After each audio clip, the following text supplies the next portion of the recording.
We are ready to rock and roll here. Hello, everyone. It is my pleasure to welcome everyone as we gather for this Cleary community event around driving employee engagement at every scale, every single scale. We're going to cover it here today. So while folks gather here, I want to introduce myself. So I'm Thomas Kunjapu, founder and CEO of Cleary. So we are an employee experience platform, and we've been working on building and bringing this community together to talk about the latest and greatest practices in driving a world-class employee experience and therefore the great companies of tomorrow. And today, it is my absolute pleasure to have Rita Ramakrishnan here with me. So, welcome, Rita, to talk about this very important topic about employee engagement. And who better to talk about this with than Rita, who's been working in the broader human capital world for many years, in starting off with consulting, and then interestingly, and that started the beginning of this topic, which is you've worked in people roles at companies of many different scales. So at Square and Jewel Labs, where you're working on the people capabilities at all these points of fast scale. And then most recently, Rita was the chief people officer at Cadre, where she's helped navigate the company through several crises, something that we've all shared with recently with the pandemic, but beyond that, CEO transitions and much more. And there's a lot of strengths and I think experiences that you bring around crisis management and employee engagement and measurement, internal communications, executive recruiting, culture transformation that we will all probably get into one way or another as much as we can. But right now, Rita is an executive coach after going through the Georgia Institute for Transformational Leadership and getting credit by the ICF. So a lot of different experiences here to pull from as we talk about employee engagement today. And one final note from me just about the event and the platform that we're using here, Livestorm, for folks who are in. So we have a chat going. It's a small group. So if you have any questions, drop it in. As we have time towards the end, we will even look at bringing people on stage to really have a small, intimate discussion, which can be kept private here, of course. And then besides that, I'd love to just get in a little bit by welcoming Rita and saying, hello there. How's it going? Oh, I'm peachy. How are you, Thomas? I'm great. I love this topic, and I am so excited to dig into a bunch of different questions and see if it actually gets some juices flowing from for everybody here, all about employee engagement. So one thing I'll just want to start with is there are many stats out there, and one that seems practically immovable in the broader macro environment is this multi-decade stat around just employee engagement. Like, how engaged do people feel in the workplace? And it's, somewhere between around like 2/3 of folks are on the negative side of that, feeling disconnected, on the verge of burnout. Like, however, depending on how you ask it, it seems like the numbers tend to always be historically in that kind of world. It obviously leads to a lot of lost productivity. But maybe I can just start there. Is it a fool's errand to try to care about this or do something about it? If is it just something that we don't have control over, employee engagement? No, I mean, obviously, I wouldn't do what I did for a living if I believed it was a fool's errand. People are dynamic and they can change, their interests and motivations change. And yeah, you're going to have times in companies where employee engagement will drop precipitously. We've seen a lot of examples of external factors that can drive that over the past 3 to 4 years, right? Massive global pandemic, sometimes that's going to impact your employee population in some pretty unexpected ways. You're going to see some engagement drop or dissipate, but it's not a fool's errand to invest in employee engagement. Fundamentally, when we think about what that is, it's investing in programs or structures or initiatives that help your employees stay motivated and feel connected and do their best work. In good times, when you're hiring employees, you want to invest in this so that you're getting the most out of them.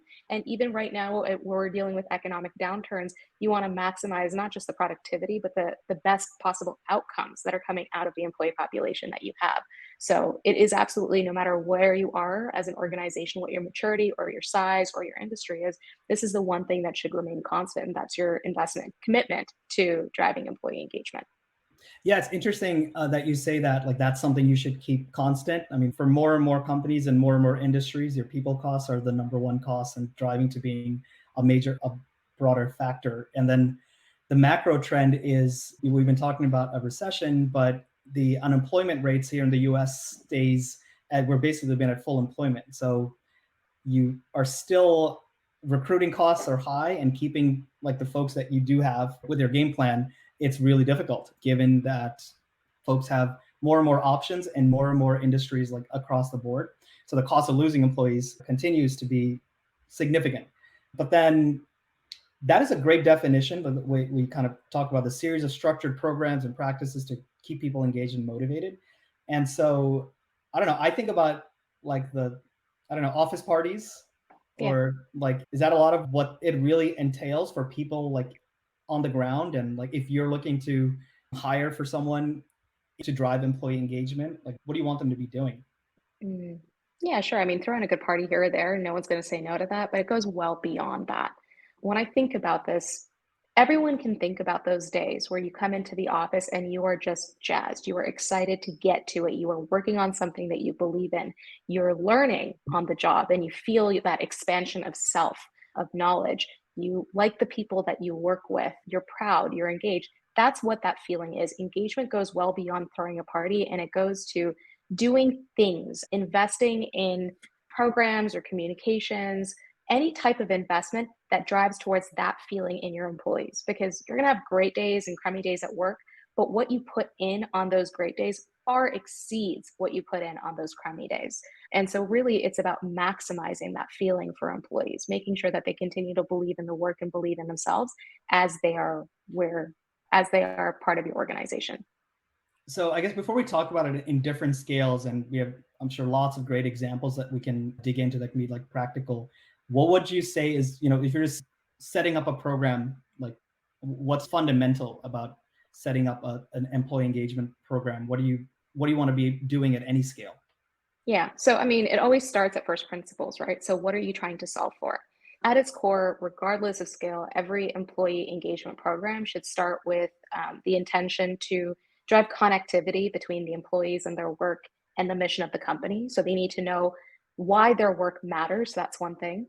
Driving connectivity between employees and their leaders, right? They want to believe in the people that they're following. They want to be able to trust the decisions that are being made are in the right vein, and driving connectivity between employees and each other. And that's where those are the things that I would say need to remain consistent and constant no matter what those intentions. And there might be a little bit more to that as well. But then working backwards at the scale of company that you have, part of feeling good about the work that you're doing is understanding how it's contributing towards the mission. So that's your leaders need to be communicating on an ongoing basis to what extent the Mhm. work and the initiatives that are happening internally are actually driving that kind of change or that kind of market impact. So being able to create either all hands or other company internal communications programs or practices that allow employees to see progress towards those goals. It's rewards and recognition. You know, when you have those big wins, how are you coming together as an organization to celebrate? Measurement programs, regardless of what size that you're in, you need to be able to measure this thing on an ongoing basis and understand how external and internal factors might be negatively or positively impacting employee engagement. So I would put measurement as part of these things as well. So I would say various internal communication structures, certainly some events and programming around events is helpful, some measurement, and then I would throw even things around like manager quality programming, some L&OD work, Mhm. things that maintain or up level the skill sets within your organization or promote resilience. Those are things that I would throw in with employee engagement as well. So that covers a lot of ground, but then let's say you're hiring for someone like Yeah. specifically to lead up employee engagement in 2023, right? What are the skill sets in particular that you might focus on such a hire? Yeah. So I would say data orientation is core. Can Mhm. you sift through things like new hire surveys and exit surveys? Can you design and deploy engagement surveys and parse through both the quantitative and the qualitative data? Now, the Mhm. platforms that are out there that measure employee engagement right now are incredibly sophisticated, and they'll offer benchmarking and the ability to understand the insights at a more granular level. But being able to analyze that data and parse out what's most relevant from the Sure. noise is going to be a critical skill set. So that data analysis piece, critical. The second thing is core listening. So to what extent are you able to check in frequently with your employee population at regular intervals and listen to sort of the groundswells of information that exist. There are so many different ways that you can do that, but someone who can maintain connectivity throughout the organization. You don't have to be everyone's best friend, but you do have to be a trusted partner. That's really important. I would say project and program management skills. Everything that you deploy in service of addressing employee engagement needs to be structured, thoughtful, and executed well. And so that core project and program management skill set, I actually think those are fairly universal, but I would say they're particularly useful in the case of employee engagement. And the last one is communication capabilities. You need to be able to communicate effectively with folks at all different levels of the organization. You need to be able to look leaders in the eye and coach and counsel them when they're faltering and it's impacting the engagement of their employee population. You also need to be able to look employees in the eye, the most junior ones, and tell them what they need to know about what's happening in the organization. You need to be able to design and craft internal communications that offer context and support for employees in many different types of voices and in many different ways. So you got those four skill sets, and I would hire you for that type of position. That's really, really helpful to understand because the position has evolved. If it is a position, by the way, I should say, right? And that's part of the context of 2023. I want to come back to that. But just on the definitions, right? The kinds of things that you're trying to promote with such a person, or if you're a one man or one woman HR department, which does happen quite frequently, right? This is one of the things that you need to do. And you kind of threw in yet another role within that, which is internal communications, which often, as you scale up, tends to get split out. So I think with all of that, we're starting to get towards, maybe we can start with just like the smallest scale, right? Your startups, your sub 100 employee companies where you're looking to drive employee engagement of some kind. Right? And I think it's really helpful to the definition around helping folks connect to leadership as well as the mission and also to each other. And that all drives more good days than bad days, which is where, as knowledge workers, it's all about your energy levels, right? So how do you have more of those positive days, in which you're contributing more, right? And that's what you're trying to push towards. So with that, let's talk about, let's talk about your smallest companies. And if anyone's working in like as a 1 or 2 person, HR team trying to do all of this for employees in the context of everything else that you're doing, right? Please chime in and if you have any specific questions. But what would you recommend at that stage? Or do you have any war stories about the kinds of things that have helped or drive employee engagement? Yeah, I mean, listen, I remember joining a company right in the midst of a round of layoffs, and the HR team was decimated. The folks that we had were crushed, and so they naturally had to navigate some guilty feelings and things like that. But in order to drive an employee engagement program, you need help. And sometimes the HR team itself is not big enough or does not have enough bandwidth to take on the whole level of effort. So it's about deputizing and knowing who you can deputize. And I've done this numerous ways, right? Even when I was driving, change management for large scale transformations. I can also talk about a different company that was navigating massive expansion in the midst of constant crises. And the most powerful group of people that helped drive forward employee engagement initiatives were EAs. EAs can be some of the most powerful people in organizations. They understand leaders exceptionally well. They know how to coach and counsel their leadership team. They're also able to grab some of the context and stories and things that they're observing and share them. Teams trust their EAs. So that's one incredibly powerful tool. And in multiple cases, I will say, both at large scale transformations or large scale companies, and even at a much smaller scale, working with and deputizing EAs as sort of pseudo people team members and saying, hey, we need you. You know how this organization works. I need your advice on how to do this well, but I also need your support in driving out some of this messaging. That's a really powerful group of people. And then the second group of people that's extraordinarily powerful, and I would say extremely, extremely influential, is your manager population. 70% of the variance in employee engagement can be clearly attributed to manager quality or the relationship an individual has with their manager. So as a team of one, you have a finite number of things that you can deploy, but taking that step of deputizing managers and bringing them into the fold with employee engagement and saying, these are the observations, these are messages we need communicated. I need feedback from you on how your teams are doing. Let's get some of your ideas on some of the initiatives or activities that we can deploy to support this, or even leveraging them as change agents and say, we're deploying this thing, but I need you to get your teams on board. Leveraging managers can be an incredibly powerful way to drive engagement within the employee population. Got it. And so, do you have an example for a small scale company? What's a way to drive engagement, leveraging managers and the relationships with managers? So the first thing you need to know is if the manager population does not feel good about what you're trying to drive forward, you're not going to have much success with their employees. Mm, So I would say, even getting them in the room and listening in a free flowing way on, I've worked with a company where engagement was incredibly low. The company had seen an extraordinary amount of turnover at the leadership team level. And so there was just this ongoing lack of trust in what the executive team was doing or whether or not we were moving towards positive outcomes. But the employees felt great about their direct managers. So what we did mm, is we essentially created a new community internally for lieutenants or the manager population, and we would give them direct access at more frequent intervals to the CEO.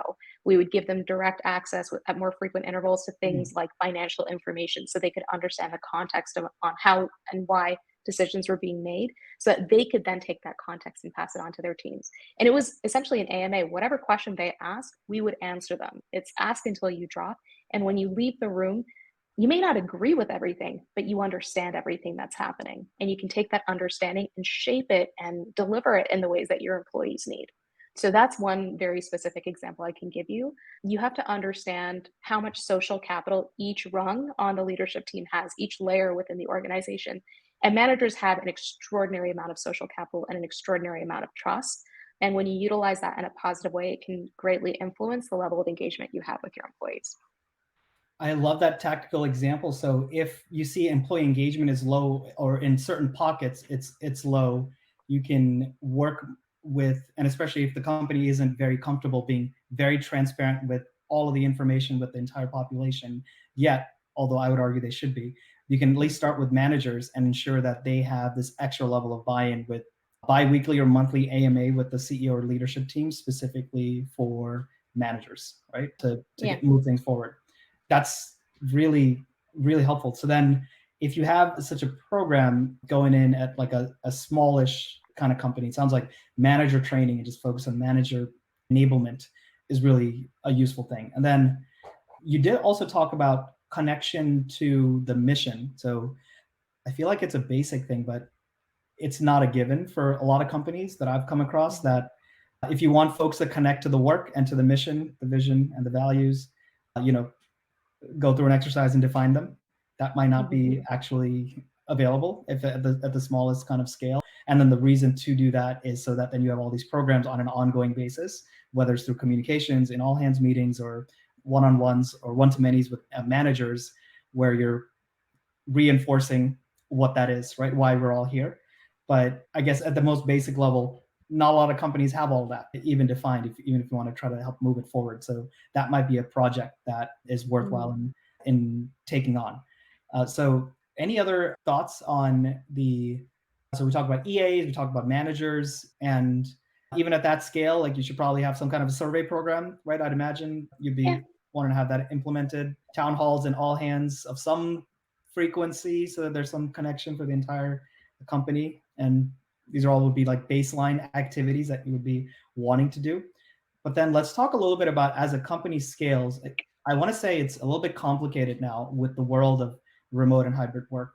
But let's start with the classic of a company with, okay, now they've got a few hundred employees. They're getting towards mid-market status. They have 3 offices or like multiple offices across a few different time zones, right? So what does employee engagement look like in that kind of mid-market size environment?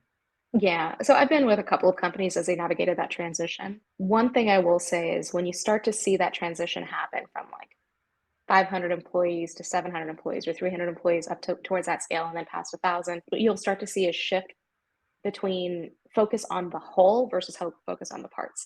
And what I mean by that is, as 100-person company, it's kind of this one team, one dream feeling. But as you grow bigger and bigger, you tend to be more focused on your business unit or your geography. So I knew a company, I was at a company for a while that was navigating massive global expansion. Very, very quickly, they were expanding into different markets. I think they went from 700 employees to 4,600 employees in less than a year and a half. And so what connectivity looks like. There's still that core mission, and you need to make sure that employees, regardless of where they're based or what they're solving for on a day to day basis, know what that means because that's the driver for all of the major decisions that are being made. But the focus, the programming, the initiatives and investments tend to be more on a functional level or a regional level. Mm. So, for example, you might start to drive more focused programming for the sales team or the engineering team, or you might be more geographically focused and trying to create specific cultural norms and attitudes for what it means to be based in EMEA or APAC or North America. So, some combination of those, but maintaining that big one whole culture and the rituals and norms around that starts to take a little bit of a backseat to those sort of regional things because those are the folks that you see on a day-to-day basis, and those are the folks that you want to feel connected to on a regular basis. I see. So you're getting into intentional silos in some ways, right? I'm not so you're the Yeah. one team, one dream is still obviously relevant, but people need to feel connected to either geos or departments, the functional departments in a more specific way, which is beyond just a 5-person team doing, like a weekly team meeting because it's Yeah. actually a much bigger kind of team. So yeah, how do you navigate that transition? Do you have any examples where now you're shifting your focus from just the global level to specific either geos or departments, and how have you navigated that in the past? Yeah. So the first thing that I will say is the way in which you measure is going to look different. For example, when you're deploying surveys, you might have a few questions that remain global and universal around connectivity to the leadership team and connectivity to the mission. But the rest of the questions that you're really digging towards are how well are these teams and these functional groups operating? Are there potential patterns that are problematic or particularly healthy that we need to take a look at? So the way in which you're even just measuring and assessing is going to look different. The types of questions you would ask to gauge employee engagement in Japan is going to be a little bit different than the questions you would ask in North America or in Europe.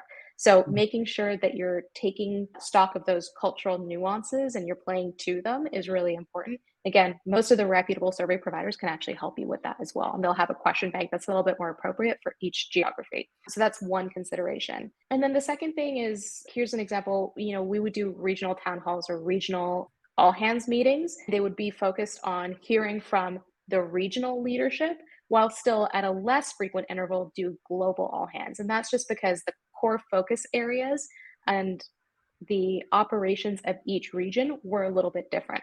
One region might be focused on marketing is their biggest challenge and getting alignment with broadcasters or whatever that looks like. Another area it might be working with regulators. So it looks a little bit different. You want to make sure you're offering the most relevant context you have for the employees.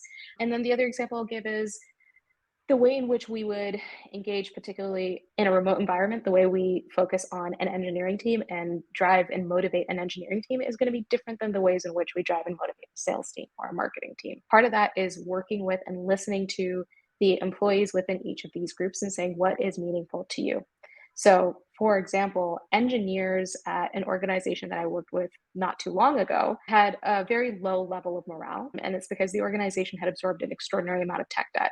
So a lot of these guys felt like they weren't necessarily learning what they wanted to learn on the job. They were working on the same things over and over again and fixing previous problems versus getting creative. What they wanted to do was learn. What they wanted to do was drive creativity. So we checked in with them. We thought about what would feel good. And even just getting folks together co-located. This is a very divided out team. We hired everyone remotely. So getting them all co-located in the same space to work together on problems drove towards a greater sense of camaraderie and knowing that there are other people in that foxhole with you with the similar types of frustrations, but also like planning hackathons and allowing them to identify novel problems and offer creative solutions and just play in their own sandboxes. That's a huge motivator for them. And they get to see their own creativity as it flourishes, but they also get to bounce ideas off of each other. So that wouldn't necessarily work for a recruiting team. It wouldn't necessarily work for a sales team. We would plan something different for those types of groups. But part of the work in employee engagement is seeking to understand what is going to be motivating or what problems you're trying to solve for that are unique to each group. Those are excellent examples, and that last engineering example, you get into functional, but also there's an organization specific issue around turnover and morale in a particular group. But then Yeah. remote was another piece of that, which it's sort of a thread I see more commonly going through all companies. So like kind of problem solving across these axes to come up with the actual solution or program in this case, which was maybe a 1 week or a few days co-located on-site kind of thing. And actually, I guess the collaboration also changes, right? So who you're partnering with internally to make these things happen because the Yeah. programs might get more department or geo specific. There are new functions or new roles or new folks that you might be collaborating with to make such a thing happen, right? So I've seen operations functions within functional units sort of become a thing, whether it's sales operations or marketing ops or eng ops that end up also taking on some of that load or in collaboration. But how do you go from, in that example, we've identified this issue for this like department, to okay, now we're doing this thing and it's actually done? So who else are you involving and engaging to make something like that come to light? I mean, the first thing to do is sort of involve the folks that are experiencing the challenges, right? So you see particularly low engagement scores, you want to check in on them and see what's going on. Okay, we've had enough conversations internally with these groups to identify the core issues. We are working with the engineering management team, we're working with even junior engineers who are demonstrating like extraordinary potential to seek to understand what's going to keep them here. Like that's the real answer is what's going to keep you here? What's going to get you excited to come in day after day and continue to work at this organization? So that's one group. The second thing is to influence and inform the broader leadership team. At the end of the day, it's so easy for a leadership team to get focused in on their own silo and their own function. But ultimately, if you are a leadership team, every single employee at the company is your responsibility, regardless of which function that you lead. So part of this is also soliciting and engaging ideas from other functional leaders and saying, like, how often do you engage with this group? Or would you like to be more engaged with this group? Or seeking out collective ideas and Mhm. support. And then the other thing, your best friend as a person in the people organization is typically the person in the finance organization. Because at the end Mhm. of the day, everything takes budget, everything has a cost. And part of the work, not just with the broader leadership team, but with finance team, is to say, like, based on the product roadmap, based on the goals of the organization, we can't afford for engagement to dip in X, Y, and Z organizations, like these particular functions. And we're seeing some precipitous drops. So we need to focus our energy and our investment on these groups. And if there are other teams that seem healthier or they're important, but they're less critical to focus on at this time, then it's important to make sure that the leadership team and finance is also aligned with that as well. Oh, you dropped a great nugget, which, okay, I want to come back to Mm. the relationship with finance and how you actually make a program like this come to life, because I think part of the journey from this particular engineering org is feeling demotivated to having an on-site event where we're going to bring these folks together in a specific way is a budget conversation, not just with the org in question, but also the finance team, which is a different conversation in 2023 versus 2021 for most of us out there. But before we get to that, there's another like angle to this that I wanted to explore a little bit. It came out the second part of a question I see here from Hannah, which is now we're talking about multiple teams, geos, and getting them connected. So we're talking a little bit about examples where you're helping them connect more with each other. But one of the things at the global level is creating that connectivity across groups to some degree. Yeah. So, do you have any specific initiatives or examples where you've helped different teams who maybe don't bump into each other either socially or in the same office or because of Yeah. the work that they do, but they're again still part of the same kind of company that would help them feel connected more to each Yeah. other? So we love a good virtual happy hour. It doesn't have to be alcohol focused, but any sort of virtual event, a couple of tidbits. Don't try to do a single room with everyone logging in. It gets real weird and real awkward and no one says anything. But there's something to be said for breakout rooms. And one of the things that I've seen be very effective is having a theme or a topic or a discussion and offering certain prompts and getting everyone in the main room and then breaking out into teams of four and driving a conversation and then sort of rotating that around. That solves for a couple of things. One is if the question is sort of driven towards driving innovation at the company or whatever, you're soliciting and engaging in diverse perspectives and ideas. I would say innovation is the thing that tends to suffer the most at a remote first company because innovation doesn't typically happen in planned Zoom meetings. It happens through collisions of people that don't typically work together and happen to find things in common and find novel ideas. Mhm. And so, what you want to do is try to create a similar container for that in a remote environment. So, these types of innovation roundtables, whatever you want to call it, where you're rotating people and anonymizing it and throwing people against each other, that's always really fun. I would say I'm a big fan of gamification and game mechanics and using that to drive increased connectivity between employee populations. So something as simple as September, which raises money for cerebral palsy, putting together teams of people that don't typically collaborate or collide and putting them towards a goal of raising X dollars or X many steps or things like that and creating a leaderboard that gets people really jazzed and really engaged with each other. And then I would say making sure that people have a great understanding of what other folks are doing within the organization to drive greater empathy and awareness is really important. So in your all hands meetings, even if they're fully virtual, create opportunities for one of the pods that you have, like a product manager and three engineers, to highlight something cool that they've developed and worked on. It increases awareness across your employee population of the progress that you are making, but it also highlights the good work and offers recognition for the great work of various teams. And this is true for all teams, not just specific product that are being deployed. Have someone from the sales team. Doesn't have to be a leader. Sometimes it's best if it's not. Come and step forward and share some of the interesting conversations or patterns that they're having. But that drives towards a greater sense of empathy and awareness and connectivity across your employee population. You can have a very productive employee population that's fully remote.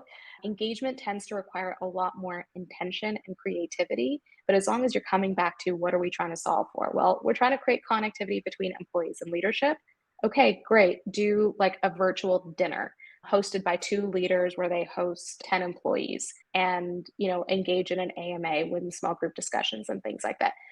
With a little bit of creativity and a little bit of time, you can actually drive towards a very similar experience in a remote environment, though it won't ever be quite the same. Right. And I actually think this is a great opening because people do engage with each other a little bit across functions because of just work and how that happens. But one great example I've seen to help reinforce this has been like one of the companies we work with when we're doing an employee appreciation like month, and they had a whole week where every week they're focusing on a different department and kind of Mhm. making everyone think, hey, have you worked with anyone from this department on a Yeah, Monday? Share some like public recognition. I mean, it was through our platform Cleary, so we can actually see how it's yeah, actually like working out. But it's dramatically increased the sense of gratitude and recognition that people are sharing with each other. So that's sort of to supercharge what already exists a little bit and to highlight it a little bit yeah, more. But I love your ideas in addition about featuring different groups within all hands meetings. And yeah, the other concept of, well, I think what I heard there was there are topics like innovation or like the market that we're in that folks might actually have a great ideas about across the company. And that's something you could talk about. But then there's also just personal interests, which are reasons people might want to connect, whether yeah, it's, of course, there are ERG groups, but then also just social clubs and groups and different ways to get people to just work together. I love the idea about like volunteering together as a way to connect people. And it seems like there are solutions, and we've seen it whether it's fully remote or in person or a combination, that is possible to get these groups that don't work together necessarily to engage with each other in some kind of way. So let me move then to like true enterprise kind of scale kind of company. I think the employee experience tends to be very different and at a true enterprise scale kind of company. But from the perspective of driving employee engagement program, I'd like to think, oh, this is about where you're going to be as resourced as you possibly can be, in helping yeah. enable it.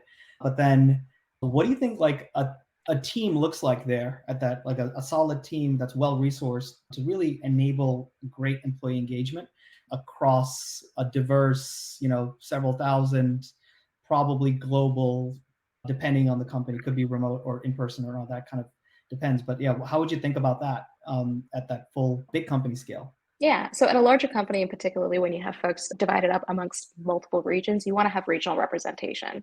So at a global company, definitely did have someone that was based in EMEA and could advocate for the needs of the EMEA population. That's really critical to have that voice because from time to time, even if the company is headquartered in North America, having too much of a North American centric program or message is not going to land. You're going to basically alienate an entire section of your employee population. So you want to make sure that you have adequate advocacy and representation for EMEA Asia Pac. So I had folks that were localized driving employee engagement and internal communications in each of the regions. And then I did at a much larger scale, like we're talking, 4,000 plus, I did actually have someone that was a little bit more dedicated towards events and programming because the way in which you design and deploy events has to take a lot more into consideration when you're thinking about different regions and different groups of people coming together.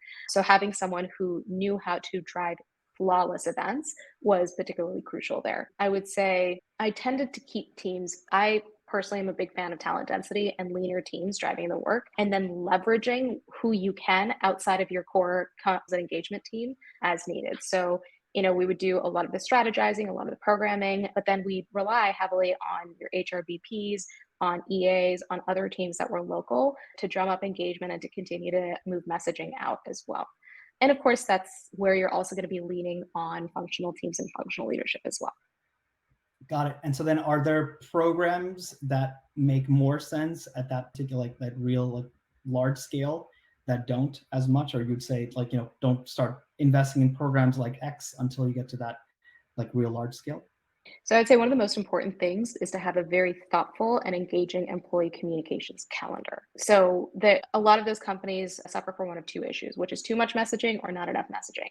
Not enough messaging means your employees feel like they're in the dark and decisions are happening too quickly and they don't have context. So you need to make sure that at very crucial intervals and regular intervals, you're offering employees information about how decisions are being made, how changes that are happening across the board are going to impact them or their work, and continuing to influence how they feel about the work that they're doing. So you want to make sure that they and also have the ability to ask questions, right? Like being able to ask, having a safe container and a safe space to ask questions and get them answered honestly is a big driver towards trust, transparency, and employee engagement. So that's stuff that needs to be clean, and you have to make sure that you're thinking about that from functional contexts as well as global and regional. So there have been moments at a larger enterprise level where global communications was great, regional communications was great, but within each function, it felt a lot messier. There was not a Mm. lot of intention behind what was going on and how to communicate, how to engage employees within the context of those functions. And so there needed to be more investment, let's say in marketing or sales,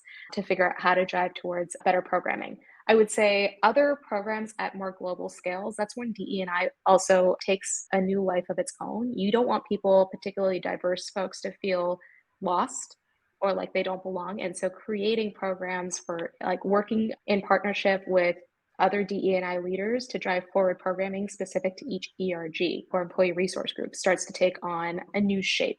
And there is a lot more spaciousness at a large enterprise organization for you to get creative because it's more than just about helping those folks within each ERG feel like they belong. Part of the work as well that we need to do is educate the rest of the company and community on the importance of these groups, on the importance of diversity, and on the traditions and rituals of each of these teams as well.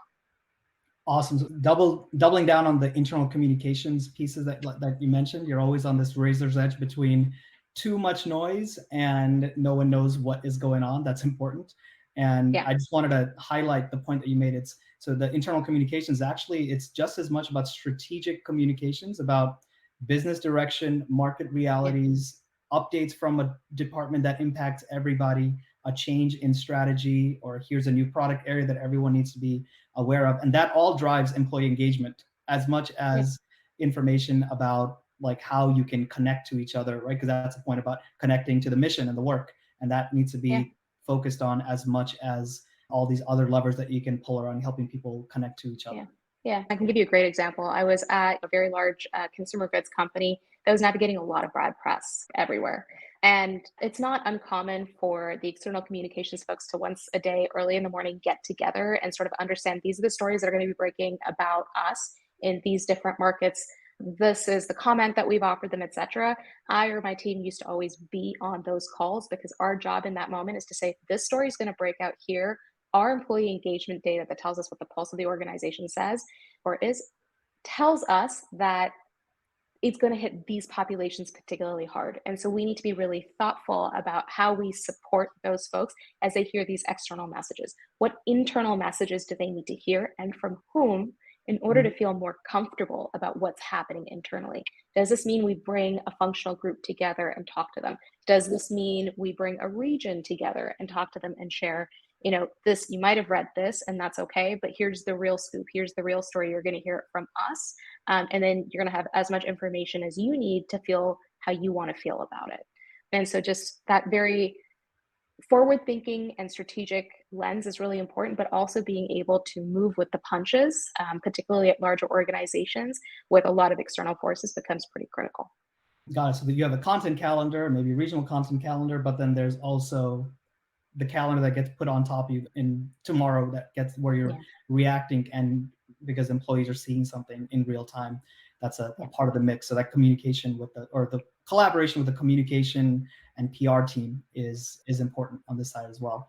So okay, last couple of areas I wanted to go into, and this is the other part really, and we started digging in because it's clearly a theme. I just want to talk thematically the things that we've seen that are just secular trends that are impacting how anyone would go about employee engagement. The first one is, well, folks are remote, right? We all got into that emergency mode in 2020. We went through all the Greek alphabets through Delta, and it kept going in 2021. And things started to come back together. We're officially past an emergency.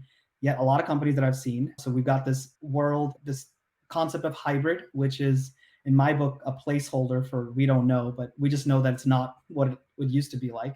But clearly the day-to-day lived experience now for employees in remote and hybrid, it's different and needs to be acknowledged if you're running a solid employee engagement program, right? So you've been with companies specifically as have gone through all these like shifts, but then beyond that, you've worked with several companies that are navigating and still continue to navigate things. What do you see as different for folks, just again, with that same goal, driving employee engagement and connection to the mission, the work, leadership, and each other?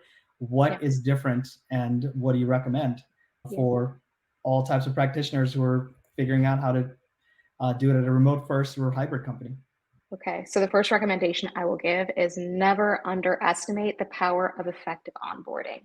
The experience someone has as they're onboarding into a new company has a pretty meaningful impact on how they feel going forward working for that company. And it's a lot easier when you're bringing people in person to make sure that the onboarding experience for that individual is top of mind, right? If you think about it, back in the day, I joined a new company as a contractor consultant or even as a full-time person. Mhm. And my first few days, I wasn't really alone, right? You have like your big inundation thing, you're coming in as a part of a cohort, your cohort goes out to lunch with the leadership team, and then you meet your manager and they're introducing you to people, they're walking you around, Right. and that drives towards like a lot of engagement, a lot of context building for the individual to start to feel good where they are. So in a fully remote environment, how do you try to create a similar experience? One is when you think about that first 2 weeks, you obviously want to give the individual some breathing room, but think about the types of meetings that you're going to want them to have and make sure that those are scheduled in for them. They don't have to think too hard about meeting these individuals, and they can be short coffee chats. Make sure that person has a lot of one on one time with the manager so that they can debrief their conversations. In the olden days, I'd go have a cup of coffee, come back to my desk, my manager would say, "Hey, like, how was it? How'd you like meeting this person? Oh, they're lovely. Did you know this?" You want to create a similar space and a container for them to be able to debrief, because at a cognitive level, that's helping them code in patterns and expectations and feelings associated with these folks. And all that is really important to build trust within the organization. So make sure that, and it's not just from day one, you're pre-boarding, like from pre-boarding onwards, the moment someone accepts an offer, take advantage of that time, start sending them content.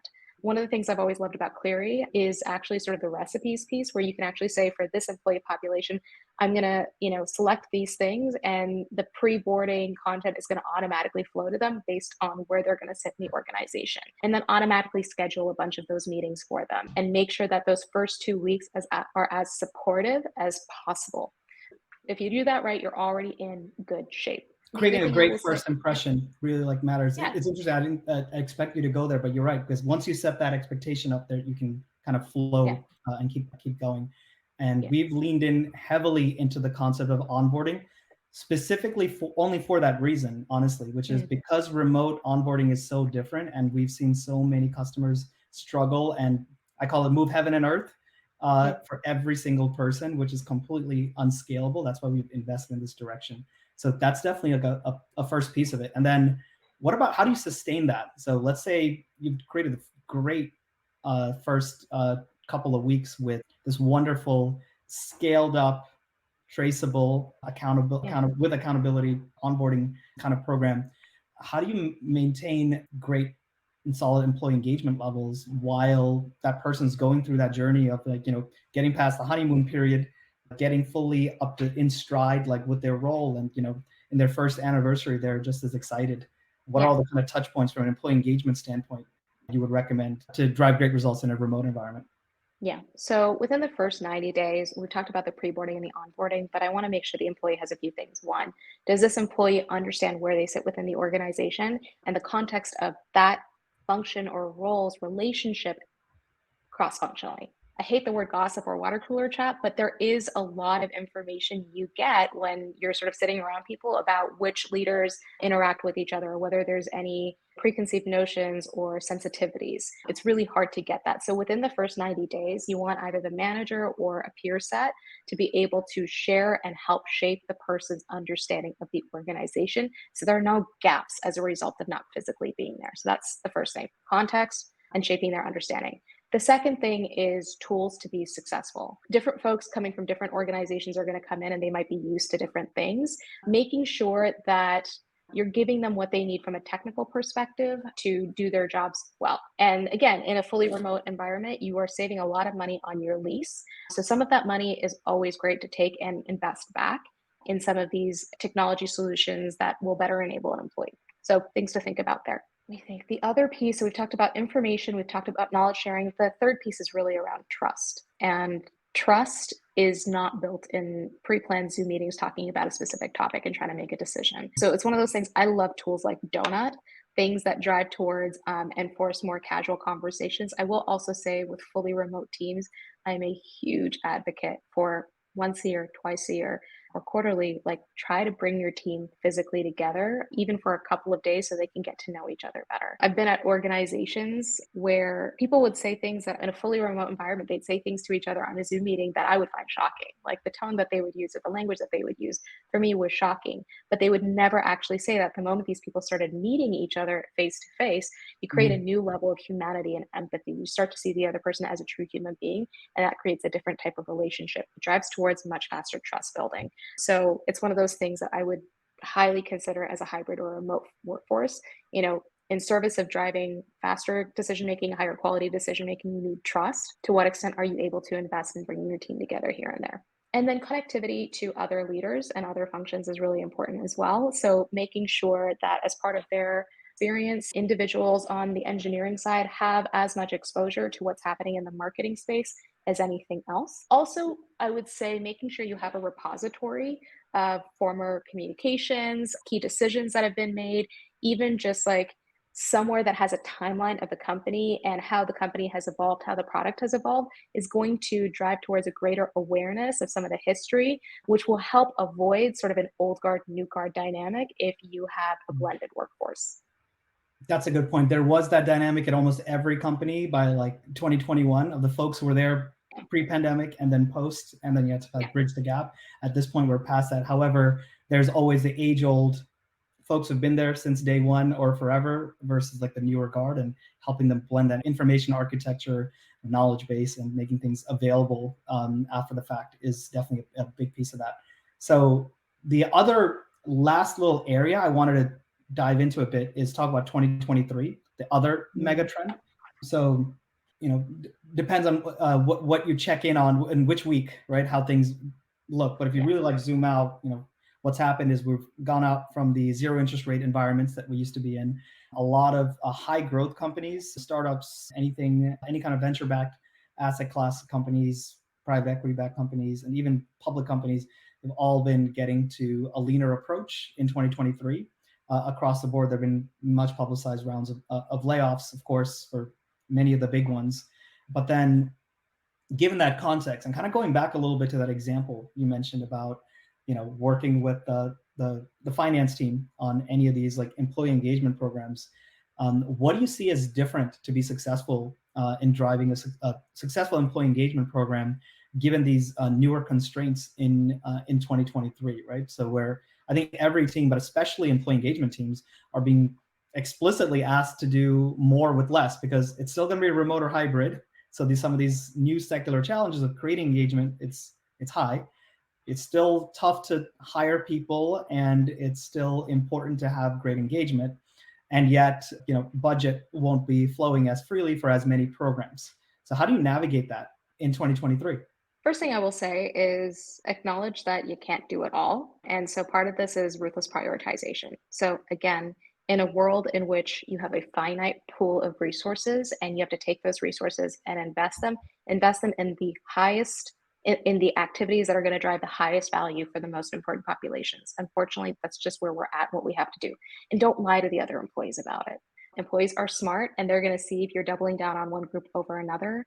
Employees also understand that you don't have endless resources. So don't ever lie about why you're doing certain things. Be extremely transparent, but also recognize you can do more with less. There are plenty of free activities or events or communications that you can put out, or free opportunities to bring people together. Something low budget but very effective is encouraging people to offer recognition. We have run events at smaller companies where people would write note cards with like kudos to each other. And those things like drive that immediate sense of engagement and connectivity. I've been at companies with a more remote workforce, and they would actually do these little video sweet tweets. Like they would sweet things, have employees like record themselves saying sweet things about other folks within the organization, or kudos or thank you, and share that out. Half of the person in this seat isn't necessarily wholly responsible for everyone feeling happy or for every single thing that happens to drive people's happiness. Your job is to create the right space, the right container, and offer the right behavioral nudges to drive people towards those things. And so, leverage the folks around you that you can. Be honest about what you're investing in and why. Vulnerability begets strength. Like I will say, there were moments even in my career where I felt a little bit overwhelmed by how negative things felt within organizations. And I was responsible for employee engagement. But engaging in these conversations and sharing, my own struggles at moments would help people understand the journey that I went through, and they would start to see that for themselves as well. So humanizing the employee experience, highlighting stories, your own, others, that's a really important part of the work as well. But at the end of the day, we as people professionals are responsible for creating a beautiful space for people. There's a really interesting quote, I'm trying to remember it. It has something to do with the fact that it's not always about creating art, but it's about creating a space in which art is inevitable.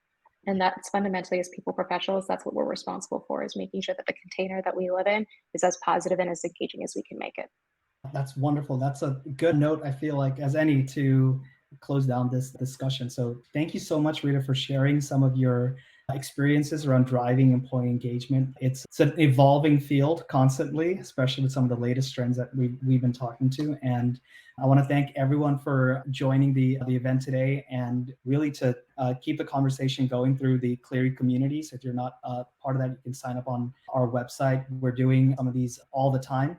And we will be having an in-person event in New York for those of you who are in the East Coast in November. So look forward to seeing some of you there, and also here in the cloud. Thank you again, Rita. Bye, everyone. Thank you. Bye.